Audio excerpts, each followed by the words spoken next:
Have you ever looked into someone's eyes, and felt a strange stillness behind them? Not peace. Not calm. But the kind of stillness that feels calculated. They speak kindly, smile warmly. But something in your bones tells you, this is not real. Something is missing. Our elders used to say, beware of those who are kind only when you are useful. And I did not understand that when I was young. But after years of watching people, hurting and healing, loving and leaving, I finally saw the truth. Some people do not want connection. They want control.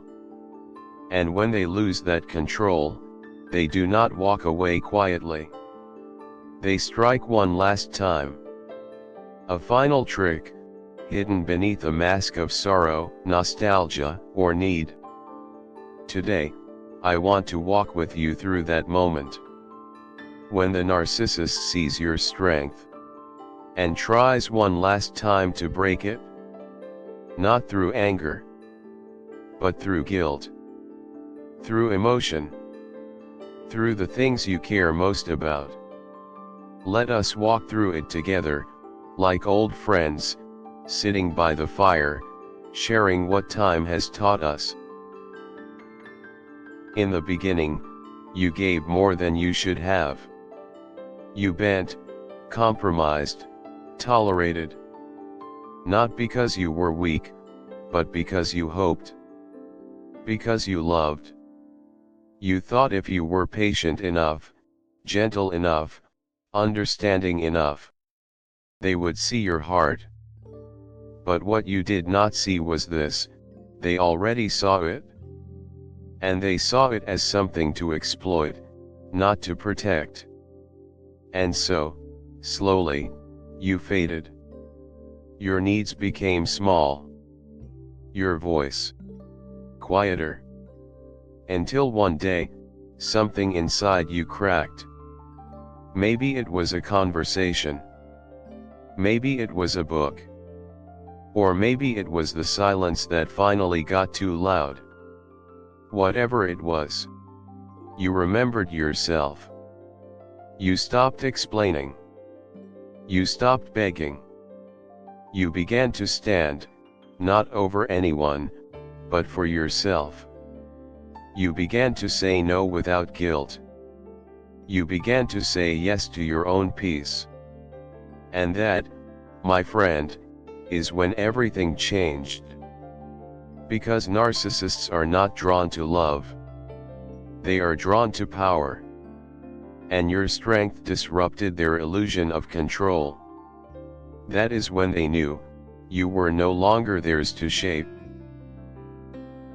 When a narcissist feels your distance, they panic. But not in the way you expect. They will not always scream or demand. Sometimes, their weapon is soft. Almost tender. You have changed. You are not as kind as you used to be. You used to listen. Now you are always so defensive. Ever since you got into this healing stuff, you act like you are better than everyone. They do not miss your old self. They miss the version of you that tolerated disrespect. That apologized for their behavior. That stayed quiet to keep the peace. This is what Carl Jung called strength shaming. Twisting your growth into guilt. If you find your voice, they call you aggressive. If you choose rest, they call you lazy. If you set boundaries, they call you selfish. But let me tell you something from experience. You are not selfish for stepping out of a toxic pattern. You are not cold for choosing peace over chaos. And you are not arrogant for refusing to shrink. Their shame says more about them than it does about you. And if strength shaming fails, they change tactics. They lean into the past. They pull out old photos, shared songs, memories that once made you smile. Remember when we used to laugh all night? You were so much happier, before you started overthinking everything. I miss the real you. It sounds sweet. It sounds sincere. But it is not love. It is psychological time travel. What they miss is not you. It is the version of you who was easier to control. They want to pull you back into old roles. Roles where you carried the blame. Carried their pain. Carried everything but your own freedom. And if you are not grounded, you may begin to question yourself, was I really happier back then? Have I become too harsh? But here is the truth, growth feels unfamiliar. Healing feels uncomfortable. Peace feels empty at first, because you are not used to the quiet. Do not confuse discomfort with the wrong direction. But if memory does not break you, they will try one last thing. They will make you feel needed. Desperately, emotionally, urgently needed. Out of nowhere, they are in a crisis. A sudden illness. A financial disaster.